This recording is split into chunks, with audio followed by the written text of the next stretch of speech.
Voltei. E agora, hein? Será que vai ficar bom? O que eu tava falando? Nem sei. Afe Maria. Ai, gente. Contar pra vocês hoje. Eu avisei, meu bem. Vocês sabem que eu estudei cinema, né? Eu estudei cinema porque na época eu tinha um blog, chamava Uma Brasileira na Bélgica. Eu também fazia vídeos pro meu canal, gostava de fazer sketches, achava que eu era engraçadinha. Também fazia vídeo com meus filhos. E só que eu achava que a qualidade dos vídeos estava muito ruim, né? Porque faltava técnica, faltava bastante coisa. Naquela época, ó, eu tô na internet desde 2004, foi meu primeiro blog. E depois eu sempre comecei e sempre parei porque eu sou capricorniana, né? Então tem que estar muito perfeito. Aí eu achava que tava muito ruim. E aí eu falava, não, vou estudar, vou melhorar e depois eu continuo. Sendo que, na verdade, a melhor maneira de ir melhorando é essa daqui. É ir testando o ângulo, testando o som, testando a câmera, ver como é que tá. Filha, você tá fazendo barulho. A melhor maneira da gente ir melhorando é ir testando, ir fazendo, e aí você vai corrigindo aqui e ali. E eu, boba, não fiz isso, né? Sempre fui deixando pra lá. E aí eu acabei me inscrevendo num curso, eu acho que é um tecnólogo aqui, um curso de, aqui chama videasta. Nossa senhora, gente, a menopausa está acabando com a minha cabeça. E fui estudar. Foi ótimo, foram 3 anos maravilhosos, quase 4. Por quê? Eu tinha muitas questões depois da minha separação, que eu fui me integrar e viver no país como se eu tivesse nascido aqui, né? Eu tinha muitas questões. Primeiro que eu tinha sofrido muitos episódios de xenofobia. E segundo, que eu era muito insegura com o meu sotaque, com os meus erros, né? Na hora de falar, e aí eu me sentia inferiorizada. O pessoal daqui nunca me deixou me sentir assim na questão do idioma. Sempre foi uma questão comigo mesma. Eu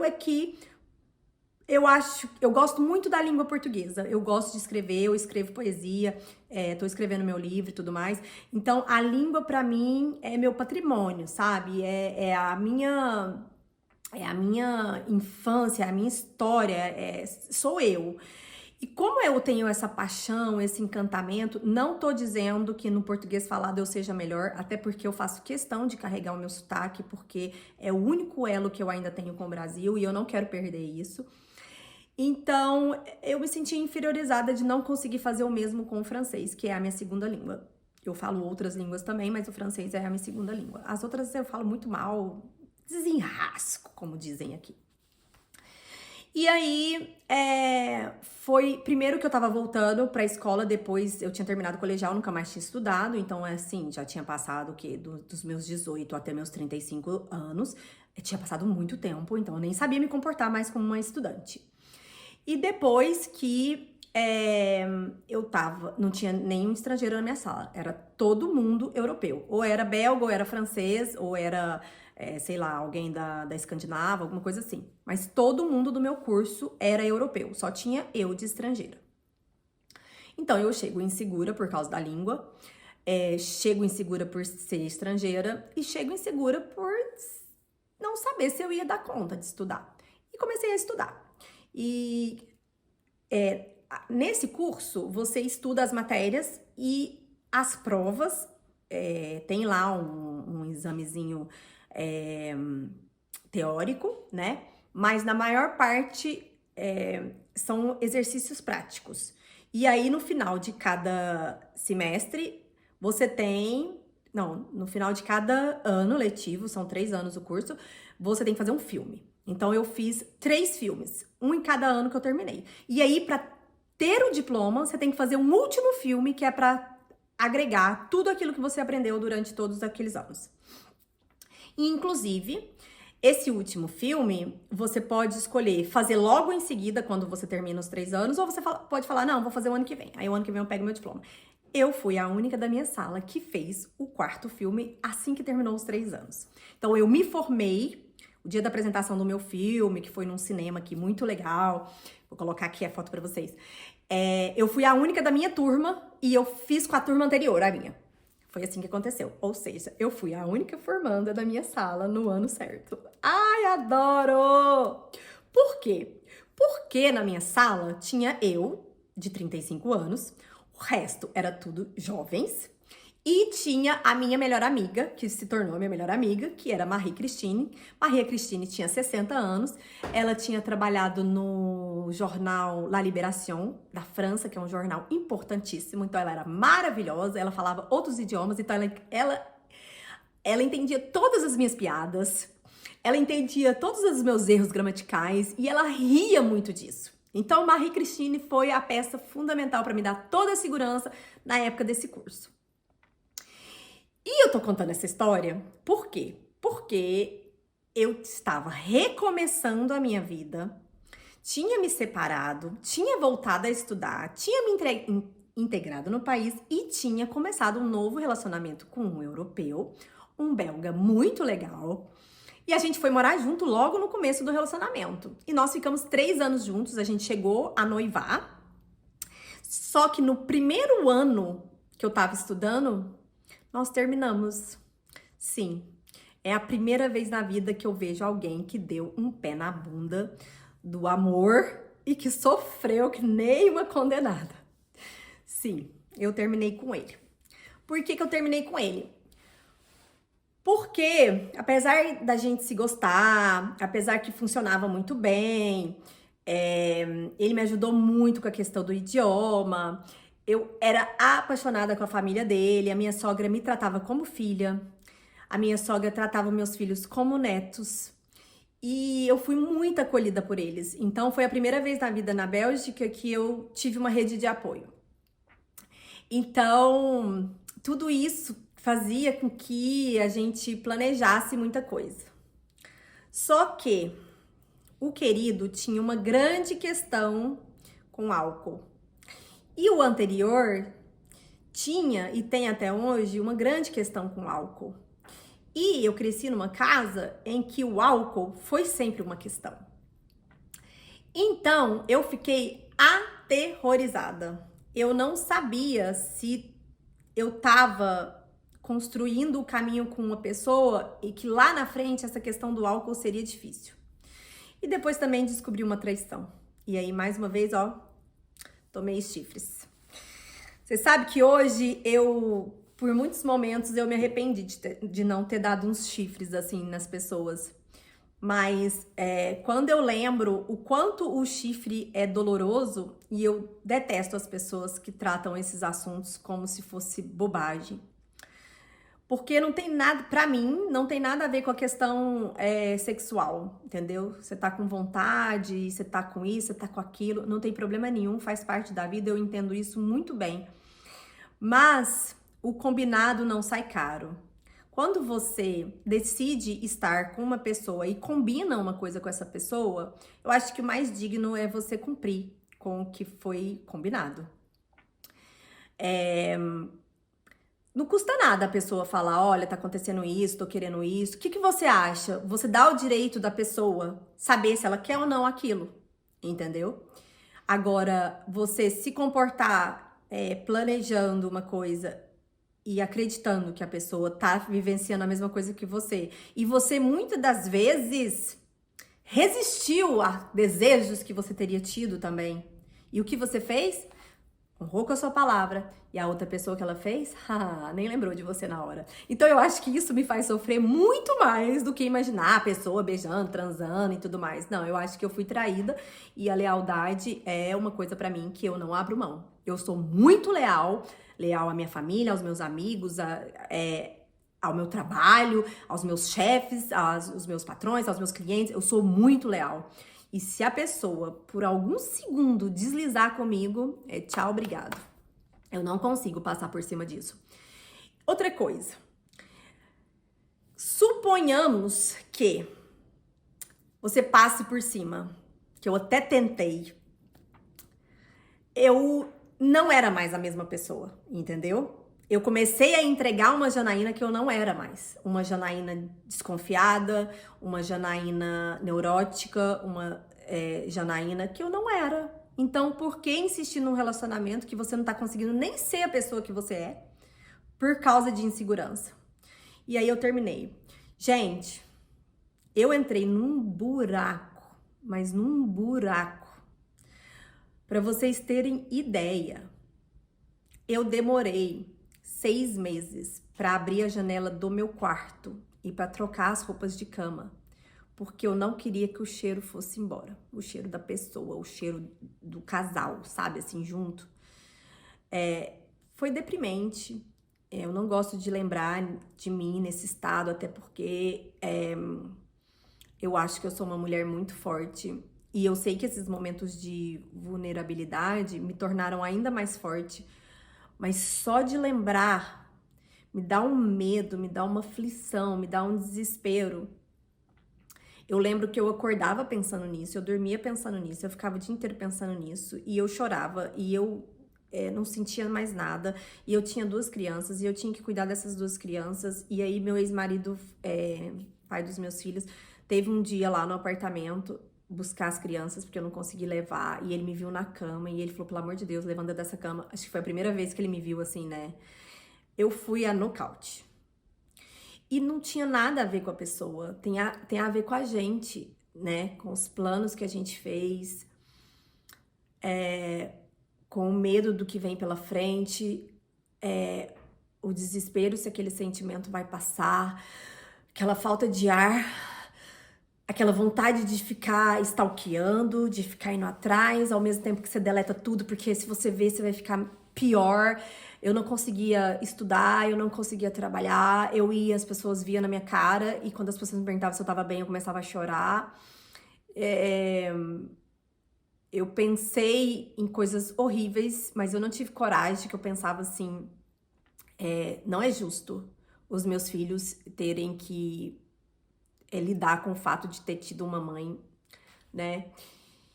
E fui dando passos, pequenos passos. O primeiro passo que eu dei e que eu sabia que eu precisava fazer era ocupar a minha cabeça. Mas eu não conseguia me concentrar em nada. Então eu fui pro esporte. Eu lembro de correr 10 quilômetros no inverno, de camisetinha assim, e não senti nada. Nada. Não sentia frio, não sentia calor, não sentia passar os 10 quilômetros, não sentia dor. Eu lembro que em alguns trechos eu começava a chorar e eu chorava. Aí dava aquele alívio, né? O choro dava aquele alívio. E aí eu assistia filme, eu assistia série, e eu ficava buscando coisas que falassem sobre o assunto. Eu ia pro YouTube e o pouco que eu ia na rede social e que eu olhava, eu via ele nas fotos, saindo na face, divertindo. Eu falava, filho da... Tá nem aí se acabou, se não acabou, não tá nem aí enquanto eu tô aqui morrendo. Aí eu ficava pior, aí eu chorava, desabava. E eu só melhorei quando eu conheci outra pessoa. Foi 11 meses depois eu conheci outra pessoa. Porque até então eu acho que eu tinha um apego na minha história. E eu sabia que se eu começasse outra história, eu tava fechando aquele livro. E que eu não sou de pegar no livro quando eu termino o livro. Eu nunca mais pego no livro, entendeu? E eu me conheço, eu sei como que eu funciono.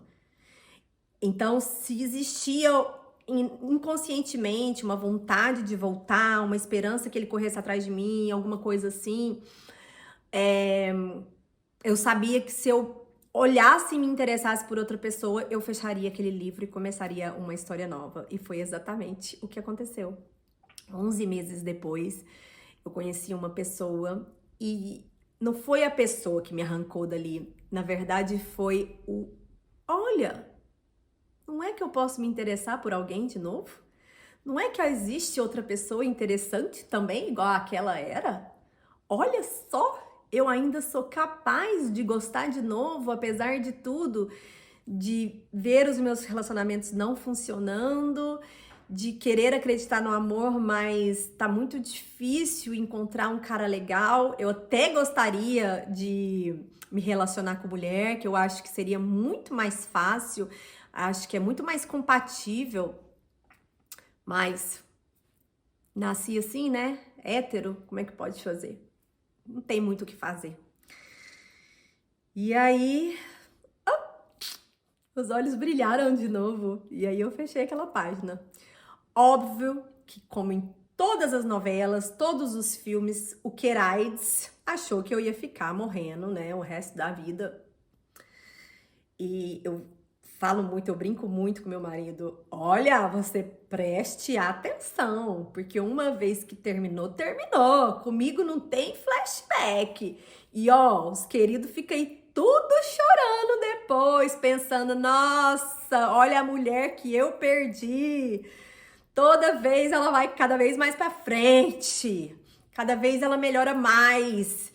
E cada vez ela é curiosa e ela vai atrás e ela quer fazer outras coisas e ela vai. E esse interesse por essa pessoa durou 2 anos. Não foi um relacionamento, não foi nada oficial, foi muito bom pra mim, porque primeiro eu estava sempre terminando um relacionamento e entrando em outro relacionamento, apesar que tinha esse período aí que eu chamava de ser um último presente, um último respeito para quem tinha ido, para quem ia chegar e para mim mesma, de ter esse tempo, sabe, de reflexão, de tentar elaborar. Mas ainda assim, eu fui uma pessoa que saiu de um casamento, passaram-se 1 ano, 2 anos, aí entrei em outro relacionamento, e aí passou mais 1 ano, entrei em outro relacionamento. Então, eu nunca tive um período pra mim.